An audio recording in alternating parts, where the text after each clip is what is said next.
Fiel é Deus, pelo qual foste chamado para a comunhão de seu Filho Jesus Cristo, nosso Senhor. Escrevendo novamente. Fiel é Deus, pelo qual foste chamado para a comunhão de seu Filho Jesus Cristo, nosso Senhor. A igreja poderia vos assentar.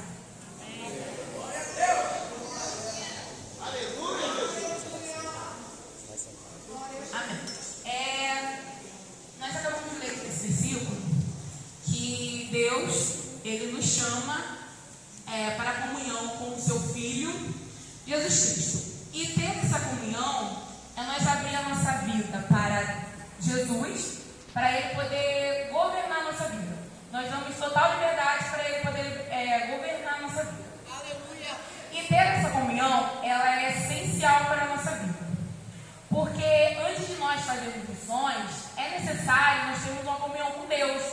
Porque precisamos estar revestidos. Porque nós não sabemos com quem nós iremos encontrar lá fora e com que vida nós iremos lidar. Então, quando nós temos a comunhão com o Espírito Santo, nós vamos ter a sabedoria, Ele vai nos dar sabedoria para nós falarmos com as pessoas. Por isso que é necessário nós termos essa comunhão com o Espírito Santo. E o que nós precisamos fazer para ter essa comunhão com Jesus? Primeiro, nós precisamos abandonar o nosso pecado.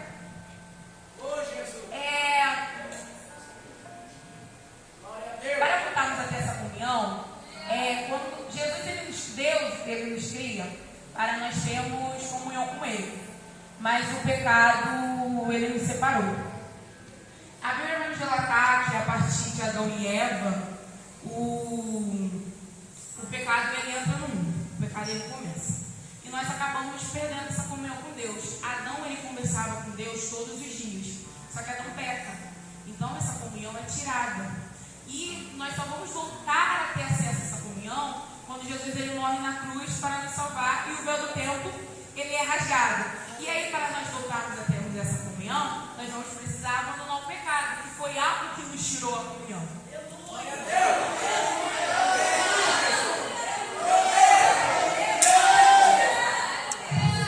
E para isso, não adianta nós só abandonarmos o nosso pecado. É preciso nós confessarmos. Porque se é uma coisa que o Senhor abomina, é o pecado. Então, por isso, nós temos que deixar ele para trás. E a própria Bíblia diz em Provérbios 28:13, Betinho, coloca aqui para mim. Em Provérbios 28:13, que o que encobre as suas transgressões nunca prosperará, mas o que as confessa e deixa alcança misericórdia. É preciso deixar para alcançar a misericórdia de Deus. Tá?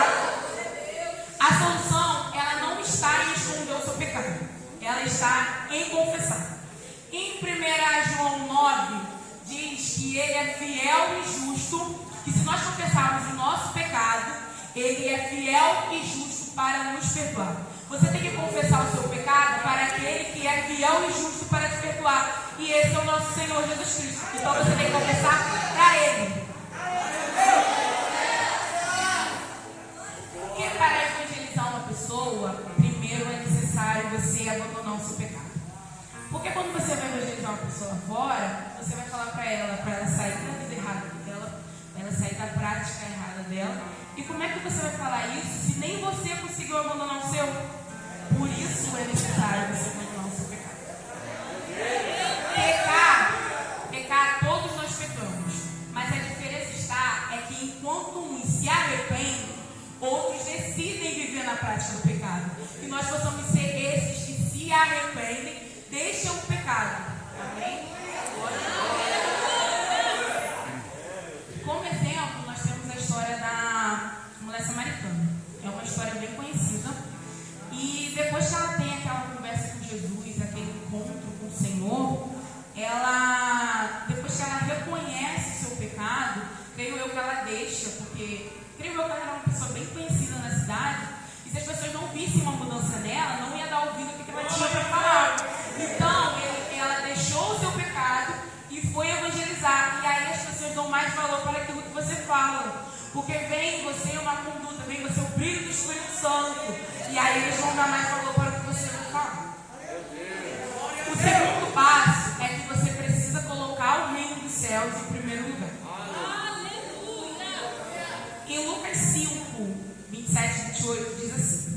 Passadas essas coisas, saindo viu um publicano chamado Levi, assentado na coletoria, e disse: segue-me. Ele se levantou e, deixando tudo, o seguiu. Para Jesus passar e falar para Levi: segue-me, creio eu que ele já tenha ouvido falar sobre Jesus. Porque você não deixaria toda a sua vida para trás para seguir alguém que você nunca tenha ouvido falar. E assim é conosco. Para você seguir a Jesus, você precisa conhecer. Porque você não vai seguir alguém que você nunca ouviu falar. Meu Deus! E para seguir Jesus, requer uma decisão imediata. Jesus, ele passa e fala: segue-me. E Levi prontamente, ele deixa tudo para trás e segue Jesus. Glória a Deus. Nós temos que ter essa decisão, nós temos que ter a convicção de Deus que nós servimos. Porque ele pode estar passando, pode estar te chamando, você pode estar disperso, não está ouvindo, e você pode perder uma grande oportunidade de mudar a sua vida. Levi, ele sabia que ele precisava de mudança. E o único que poderia mudar a vida dele era Jesus. Então o que ele fez? Ele foi atrás dessa mudança. O nosso Senhor Jesus, ele pode fazer tudo por você, exceto a sua parte.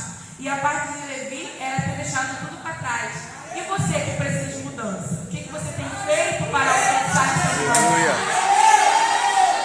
Porque Jesus, ele só vai fazer uma mudança na sua vida se você demonstrar que você quer mudar. Porque o nosso Deus, ele é muito educado. Ele não vai fazer nada na sua vida que você não queira. Então você tem que demonstrar: Senhor, eu quero mudança. E aí ele vai te ajudar a mudar. Aleluia. Para se colocar o reino dos céus em primeiro lugar, você tem que largar tudo aquilo que está te impedindo de colocar o reino dos céus em primeiro lugar. Você tem que deixar para trás. E colocar o reino dos céus em primeiro lugar é basicamente você ter Jesus como prioridade. E ter Jesus como prioridade é você renunciar suas vontades, seus desejos, suas paixões. É você estar disposto a viver no centro da vontade de Deus. É você estar disposto a viver a vida que Deus preparou para você. O Evangelho, ele é feito de renúncia. Então, para você seguir a Jesus, você vai ter que deixar alguma coisa. E provavelmente vai ser alguma coisa que você está apegado. Porque nós não devemos estarmos apegados com coisas terrenas, porque o nosso lar é o céu. Nós devemos estarmos apegados a Jesus, nosso Senhor e Salvador. Em Mateus 16, 24 diz assim: então disse Jesus aos seus discípulos: se alguém quiser vir após a mim, renuncie-se a si mesmo, tome a sua cruz e siga-me.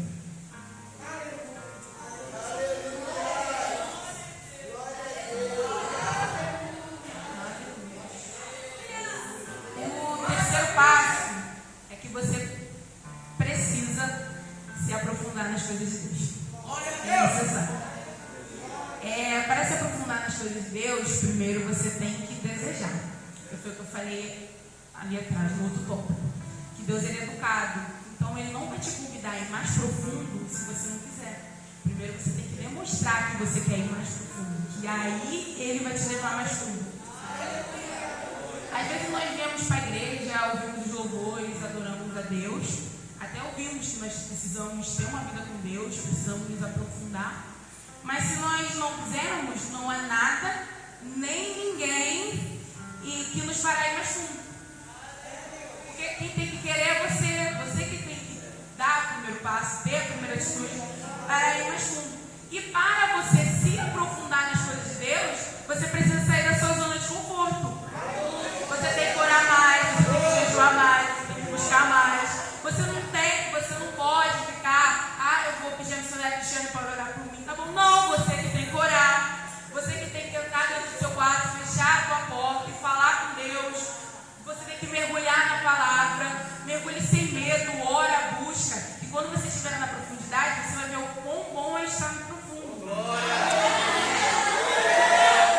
O nosso Senhor, ele requer mais entrega, mais vontades, mais desejo, mais coração quebrantado, mais um coração contrito. Ele é digno de receber isso tudo. Deus, ele nos chama para vivermos na profundidade, então, e não no raso. Então você nessa pessoas que estão vivendo no raso, eu te convido para você vir pro profundo. Você não vai se arrepender. Você não vai se arrepender. Mergulha sem medo. O nosso Senhor, Ele não vai te decepcionar. Viver com Deus é muito mais profundo do que vir somente a igreja. Porque Ele é mais profundo que isso. Então, para você viver na profundidade, tem que ser mais profundo do que somente vir para a igreja. Você tem que buscar algo a mais. Você tem que se derramar na presença do Senhor. Você tem que abrir o seu coração. Em 1 Crônicas 16:11 diz para nós buscarmos o Senhor e buscarmos continuamente a sua presença. Então, para você viver na profundidade, você tem que sair da sua zona de conforto, estar disposto a viver uma vida com Deus e buscar continuamente a presença do Senhor.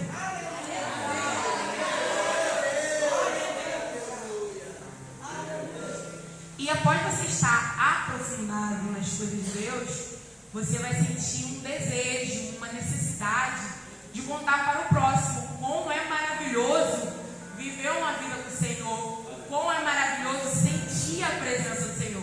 Aí você vai estar evangelizando. E você vivendo na profundidade, o seu rosto vai até demonstrar mais que você está sendo mais amigo do Senhor, você está sendo mais íntimo, as pessoas vão dar mais valor para aquilo que vocês estão ouvindo e vão acabar vindo para a igreja também para sentir esse algo que você também sente.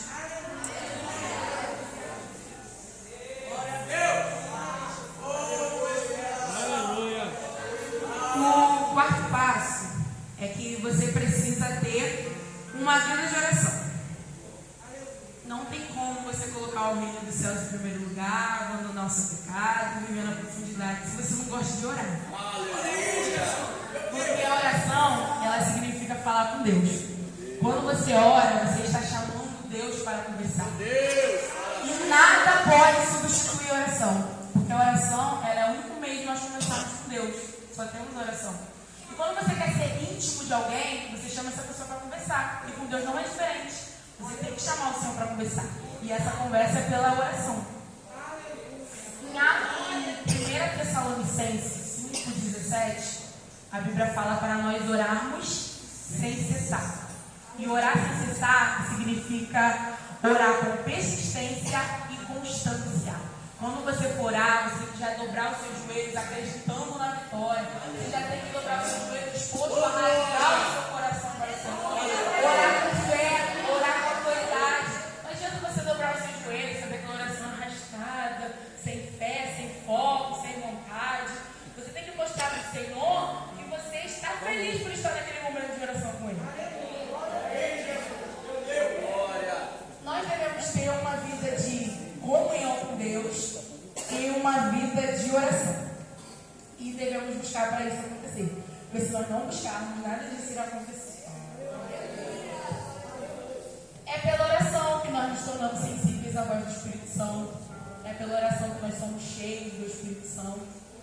E é pela oração que nós alcançamos o brilho do Espírito Santo. Tem que orar. É através da oração que nós também vencemos as aflições do dia a dia. Nós vencemos as tentações. Nós temos força. Orar também é um desabafo. Porque você, quando está orando, você pode abrir o seu coração para falar com aquele que pode resolver o seu problema.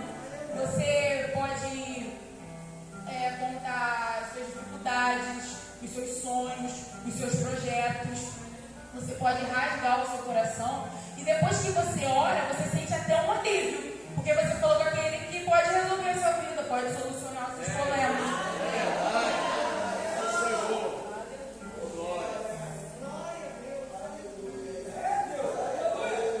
Às vezes nós carregamos fardos muito pesados, porque nós colocamos a oração como a nossa última opção. Às vezes nós estamos com um problema e nós contamos para os nossos amigos, contamos para as pessoas que não podem nem resolver, e depois que aquilo tudo vira uma bola de neve, que nós nos lembramos de orar.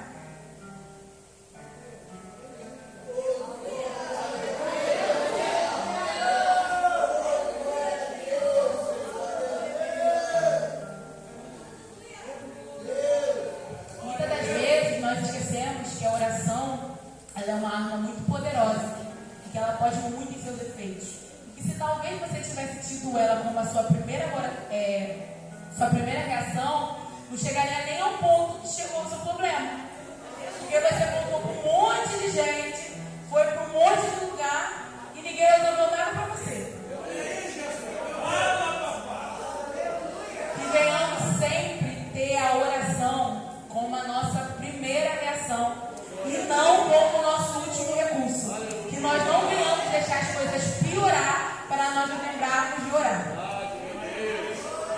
O nosso relacionamento com Deus, ele crescerá na medida que nós lutarmos para ter uma conversa contínua com Ele.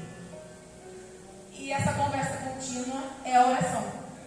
Então, se você quer ter uma vida de intimidade com Deus, você tem que orar. Se você quer ser cheio do Espírito Santo, você tem que orar. Se você quer ter comunhão com Deus, você tem que orar.